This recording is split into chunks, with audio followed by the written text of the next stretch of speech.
Alrighty guys, this was that experimental one that I was playing with the 32-inch bar earlier today on. It's got the funky transfers in it. What you didn't see off camera, this is a stock. That I was running that with this stock 490 carb. Here's my bored out 4910 carb with all the carb work done to it. It was kind of, you can see how much bigger this one is over a stock one. It was acting funny on me. I originally had, when I had the other cylinder on this, I had a timing mod in it, and this thing was popping on me and all sorts of stuff. It was being real finicky to tune, even with this carb, so I took the timing mod out, and it didn't help the pop much at all. As you could hear in that video, she was still popping a little bit. Which this saw had tremendous amounts of compression, so I took it back down because it was running funny, and I wanted to do a wash read, and just as I suspected, I was way, at least this is my theory. I don't know if I'm 100% correct or not, but I grab a screwdriver, it's a little easier point instead of my fat fingers in there. But this is where the primaries are. I was overfeeding the primaries tremendously. This is not what I would call it. It's not exactly horrible, but this is not what I would call a good wash pattern. I was overfeeding and once again, this is a theory. I was overfeeding my primaries tremendously. There was almost 20-degree difference between when the primaries fired and the secondaries, and I think that was too far. But I had to do that to overlap them like that. So I was feeding these way too hard, and I think it was working too hard to try to get all the charge up, and then by the time the secondaries open, it was spent gas, you know, the exhaust gases or whatever, contaminated. Wasn't running fat or nothing, but I was getting contamination back here instead of fresh fuel, and when you mix your exhaust gas in with your fresh charge gas, you lose power. So you can see here where I was getting a good burn right where the plug is, but looked like this side might have been feeding a little harder than that side, but I wasn't happy with how it tuned. Now this cylinder up in the combustion chamber did have well, I don't think I've got another, I don't know if this one's got, yeah, this is that experimental one. This is the other experimental one. Right up in here, it had like zigzaggedy casting lines all raised up in there. It kind of looked like when you spray paint on something and it reacts and it wrinkles up real bad. And this I've never seen that in a 4910 before. This one had it. So plus with all the compression it had, I went in, you can still kind of see the remnants of it, but I went in here and carved out the combustion chamber. Hope I didn't take too much out, because I got what, 1, 2, 3, 4, 5, it looks like about 6 threads on the bottom side. I got quite a bit on the top side, but to combat my overfueling, I had to carve in, and this is what I'm going to try now. I reworked, I don't know why that thing is, I'm having such a hard time catching that. I reworked the secondary.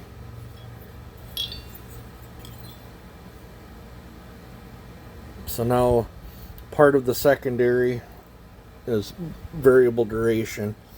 The front half is firing within a degree of the primaries. And I did retweak the exhaust a little bit.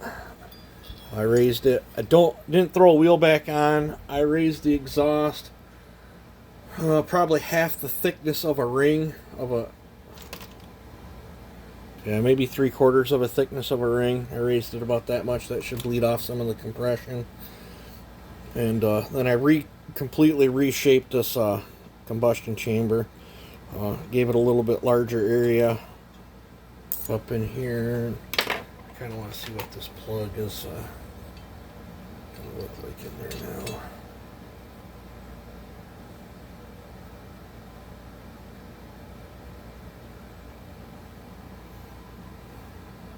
Not too bad. I don't know if I got another new plug. I think I got an Autolite one. I might throw a new plug in it so I can read it. But I'm going to have to wash this piston off.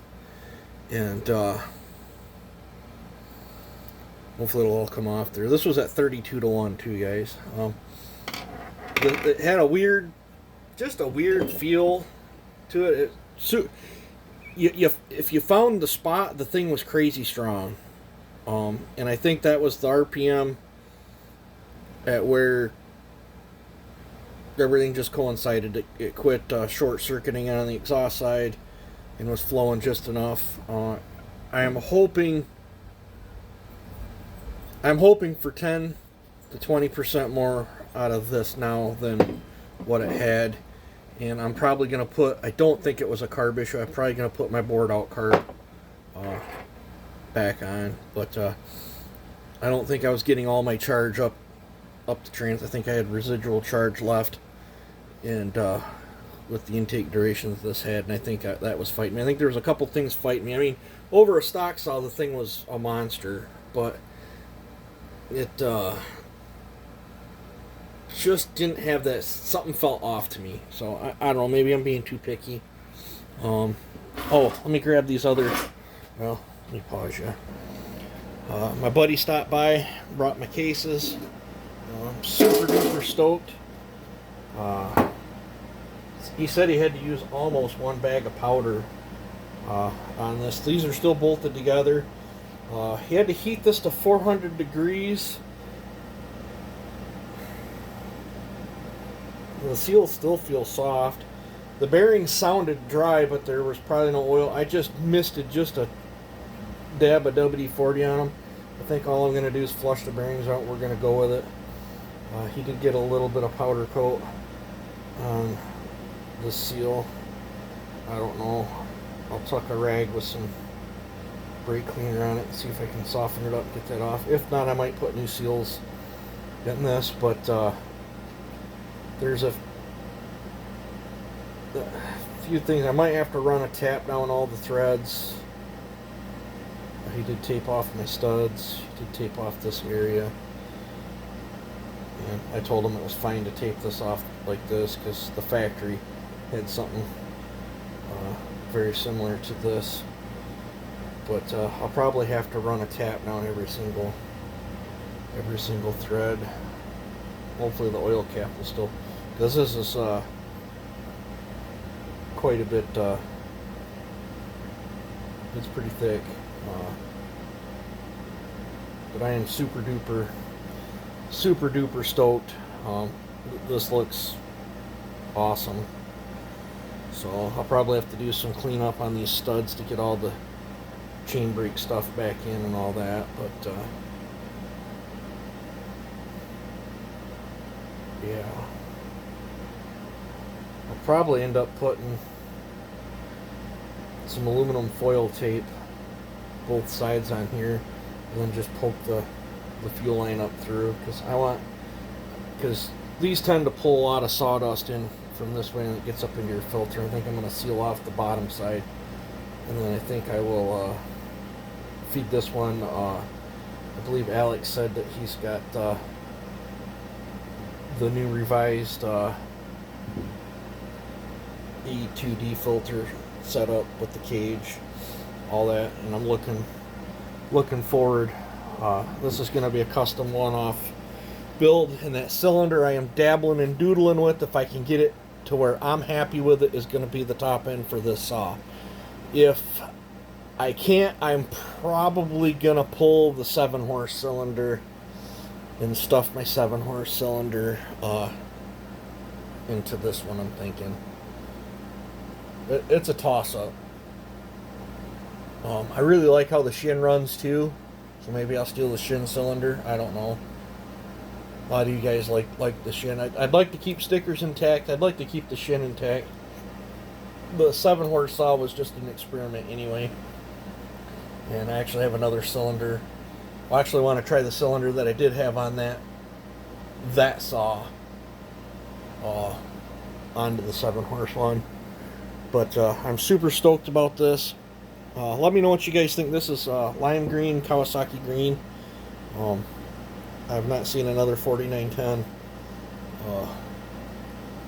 done up in it. I'm really, really, really looking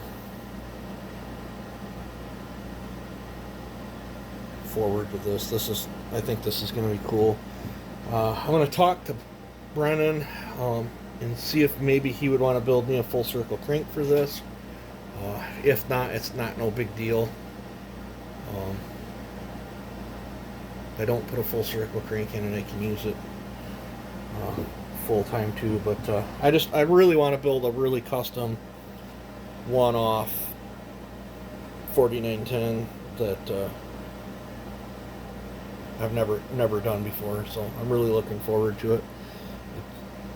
You know, crazy. I take a brand new saw and do that to it. But I've got all the plastics are already done up, and I dyed these 3 different times black to hopefully, because sometimes when you dye them, you get them out in the light, sometimes the orange kind of shows through. But I really stuff dribbled on this one, but and then I'm gonna have to go see my sticker person and have some custom cool stickers made up just for this one. 2 people have already said I should call it the Hulk. I don't know. Looking for name suggestions. So drop name suggestions in the comment. We've got one called it the Little Hulk, and the other one called it the Hulk. So I don't know. Looking for name suggestions, but you guys take it easy and have a good one.